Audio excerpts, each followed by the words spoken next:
We live in color, emotional beings.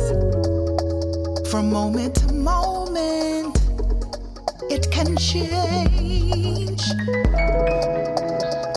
Mhm. But if being on the computer and the internet can rewire your brain in a week, Mhm. Yes. consider, what this is doing long term. And then Sure. from an evolutionary perspective, we understand that certain things that we don't use anymore tend to fall by the wayside, sort of like an appendix. Um, Sure. what is going to happen cognitively if we rely so much on AI?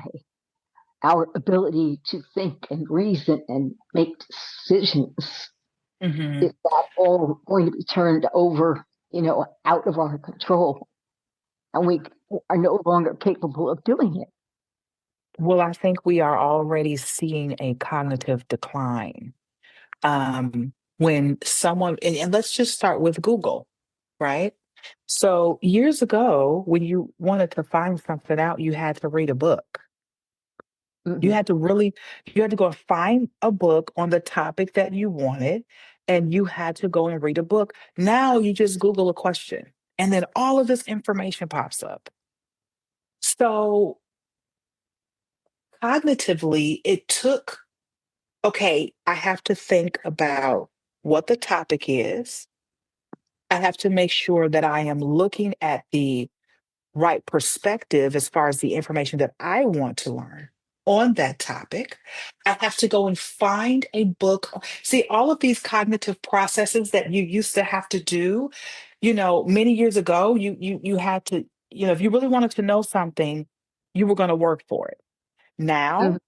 it's just like, hey, Google, tell me, what and whatever the question is, which is it's a great tool. And this is the thing. I think AI and social media can be great tools, but there's this dichotomy of they are great tools, but there's a cognitive decline.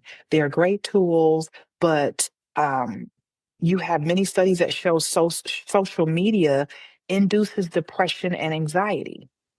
Mhm. It's a great tool, but it causes individuals to compare themselves with other individuals, which is the opposite of gratitude. And as we Mhm. know, gratitude causes happiness, which, from a performance perspective, gives you a greater chance of flow. So when you think of all that, I think cognitively, emotionally, and even physically, because you just watch people, it's just like they go through the death scroll. It's like they're not moving, they're not getting out, they're not moving, they're not moving their bodies. So I think in every aspect of human existence, you have a pros list and a cons list that is very scary and may even be heavier than the pros list. Well, with um, flow being dependent on uninterrupted concentration, it's the opposite of what social media platforms are actually designed to do. They're Mhm, designed to fragment attention. mhm, Um, mhm. and that's through like the notifications that pop up. Um, Yes. the algorithmic feeds where you'll be looking at one thing and then all of a sudden things that are related, sometimes completely unrelated, start coming in. Um, Yes. that, as you just mentioned, they call it infinite scroll. It's endless. It just keeps going. Yes.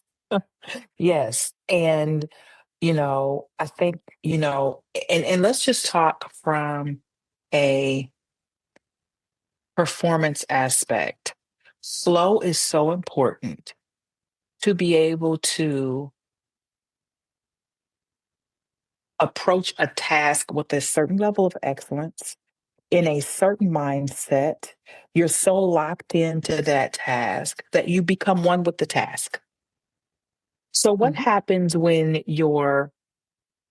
your patience and your attention span have been kind of fragmented, as you said, and kind of cut into pieces. What happens when you have an expectation of whomever you're presenting to in cases where you are making presentation? What happens when you expect that audience to behave as social media audiences behaves? I mean, I think that flow can be heavily interrupted and even um, ended, in a performer because there are too many things that play against.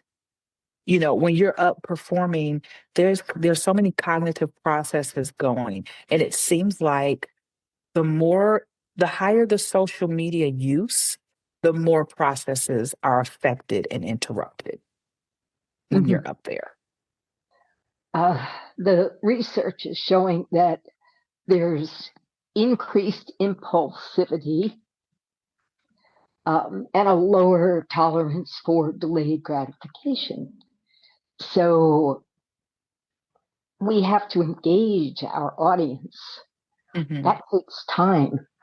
Yes. So in order for you to be gratified and have what you hope will be a positive audience response, Hmm. it's going to take a certain amount of time. But that's not so much the case anymore because of Yeah. all of this social media use and computers being quicker in their Hmm. response. And Definitely. that idea of computers being intuitive, I think actually that can be another drawback. Yes. Once again, it's taking that cognitive decision making aspect out of the equation and it's doing Right. it for you. Well, Right. what about this? Have you considered that? And, it just Right. perpetuates the same thing over and over. Definitely. Most definitely. And you no longer have to think metacognitively. You just have to ask the computer a question. There's no thought involved. And I don't know in any aspect other than, okay, it's a time saver. And I understand that and I get that. But I don't know in any other aspect where that's a positive thing. Because it starts to affect your your well-being overall. Your well-being overall. Now, I must say social media and AI, they're wonderful tools. I use both of them. However, I think the dangerous part comes in when I think self-awareness is one thing. Um,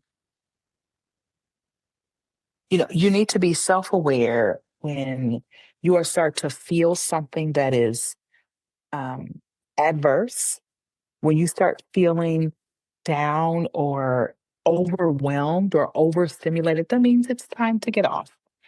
And this is what I tell performing artists. When you are on social media, you should be on there to post and get off. You don't need to sit and watch and see and wait for somebody to respond. Get off and go do something else that's more productive. And it's not the fact that social media can't be productive. It can be a great tool, especially for artists. Um, but an artist or person in general needs to know how to monitor their social media use and have a level of self-awareness to understand and identify when this is not the way that I'm feeling or the amount of validation that I'm kind of seeking, is not healthy. We live in color, emotional beings. From moment to moment, it can change.